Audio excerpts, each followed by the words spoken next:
अथ देव्या कवचम् अस्य श्रीचण्डी कवचस्य ब्रह्मा ऋषिः अनुष्टुप्छन्दः चामुण्डदेवता अङ्गन्यासोक्तमातरो बीजं दिग्बन्धदेवतास्तत्त्वम् श्रीजगदम्बा प्रीत्यर्थं सप्तशती पाठाङ्गत्वेन जपे विनियोगः।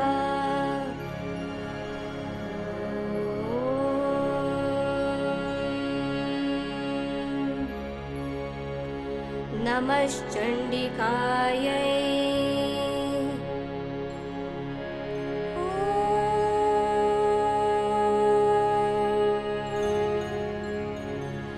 मार्कण्डेय उवाच ॐ यद्गुह्यं परमं लोके सर्वरक्षाकरं नृणाम् यन्न कस्यचिदाख्यातं तन्मे ब्रूहि पितामहः। ब्रह्मोवाच अस्ति गुह्यतमं विप्र सर्वभूतोपकारकम् देव्यास्तु कवचं पुण्यं तस्नुष्व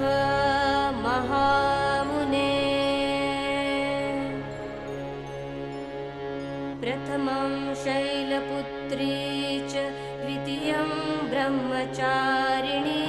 तृतीयं चन्द्रघण्टेति कुष्माण्डेति चतुर्थकं पञ्चमं स्कन्दमातेति षष्ठं कात्यायनीति च सप्तमं कालरात्रीति महागौरीति चाष्टमं नवमं सिद्धिदात्री च नवदुर्गा प्रकीर्तिता। उत्कानि तानि नामानि ब्रह्मणैव महात्मना अग्निना दह्यमानस्तु शत्रुमध्ये गतोरणे विषमे दुर्गमे चैव भयार्ता शरणं गतः तेषां जायते किञ्चित् अशुभं रणसङ्कटे नापदं तस्य पश्चामि शोकदुःखभयं नहि तेस्तु भक्त्या स्मृता नूनं तेषां वृद्धिः प्रजायते ये त्वां स्मरन्ति देवेशे रक्षसे तान्न संशया प्रेतसंस्था तु चामुण्डा वार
वरदः अजिता वामपार्श्वे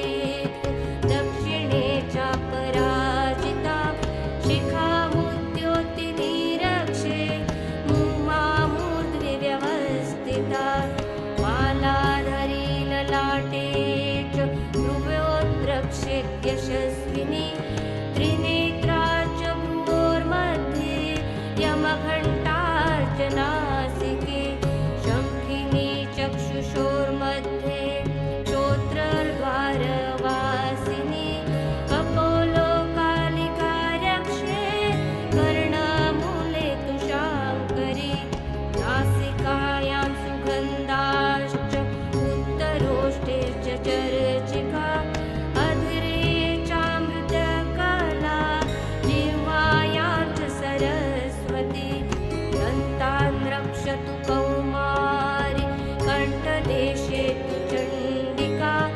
घण्टिका चित्रघण्टाश्च महामाया च तालुके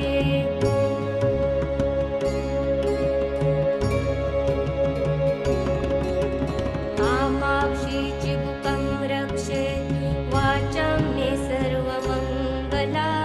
ग्रीवाया भद्रकाली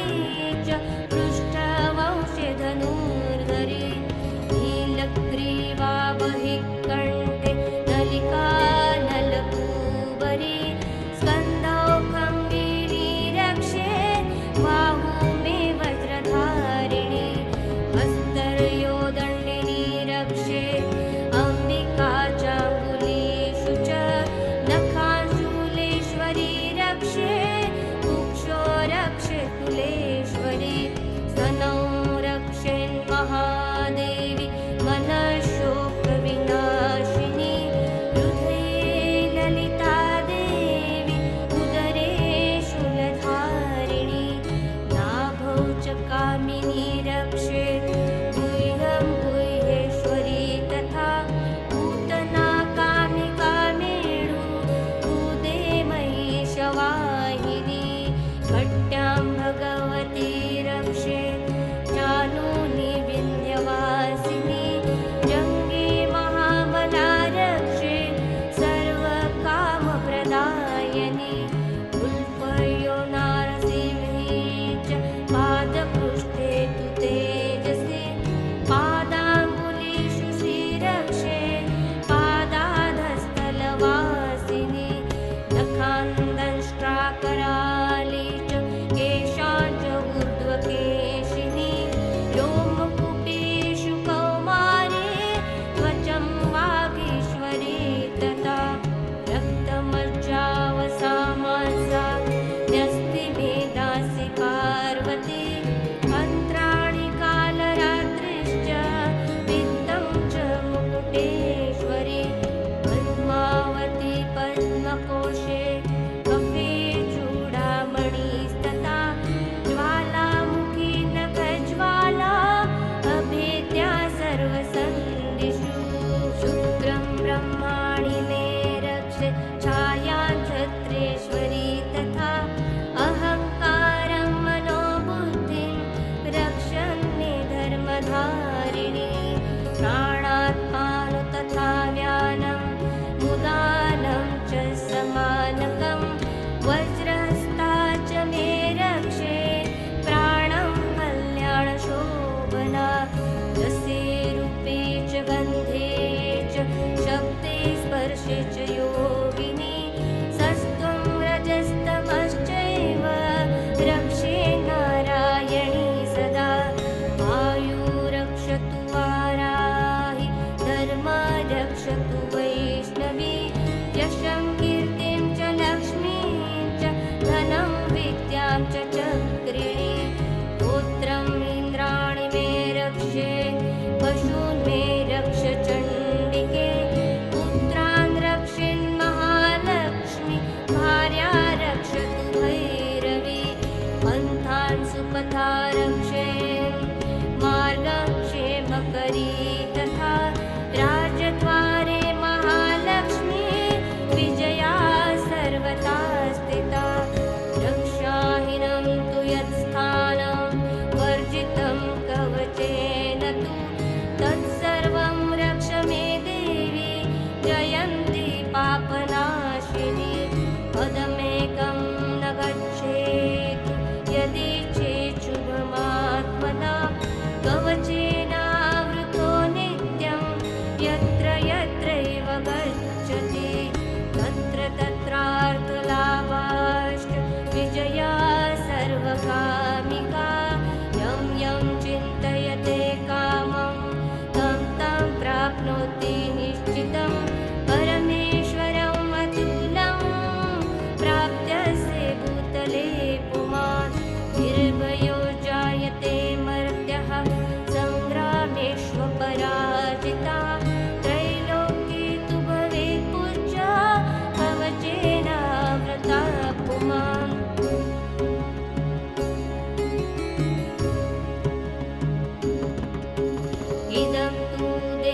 लूताविस्फोटकादयः स्थावरं जङ्गमं चैव कृत्रिमं चापि यद्विषम् अभिचाराणि सर्वाणि मन्त्रयन्त्राणि भूतले भूचराखेश्चराश्चैव जलजाशोपदेशिका सहजा कुलजा माला डाकिनी शाकिनी तथा अन्तरिक्षचराघोरा डाकिन्यश्च महाबला ग्रहभूतपिशाचाश्च यक्षगन्धर्वराक्षसः ब्रह्मराक्षसवेताला कुष्माण्डा भैरवादय नश्यन्ति दर्शनातस्य कवचेरिति संस्थिते मानोन्नतिर्भवेद्राज्ञा तेजो वृद्धिकरं परं यशसा वर्धते सोऽपि कीर्तिमण्डितभूतले जपेत् सप्तशतीं चण्डीं कृत्वा तुं कवचं पुरां यावृत्मण्डलं धत्ते सशैलवनकाननं तावत्तिष्ठति मेदिन्या सन्तति पुत्रपौत्रिकी देहान्ते परमं स्थानं यत्सुरैरपि दुर्लभं प्राप्नोति पुरुषो नित्यं महामाया प्रसादता लभते परमं रूपं शिवेन सह मोदते इति देव्या कवचं सम्पूर्णम् साक्षात् श्री आदिशक्ति माताजी श्री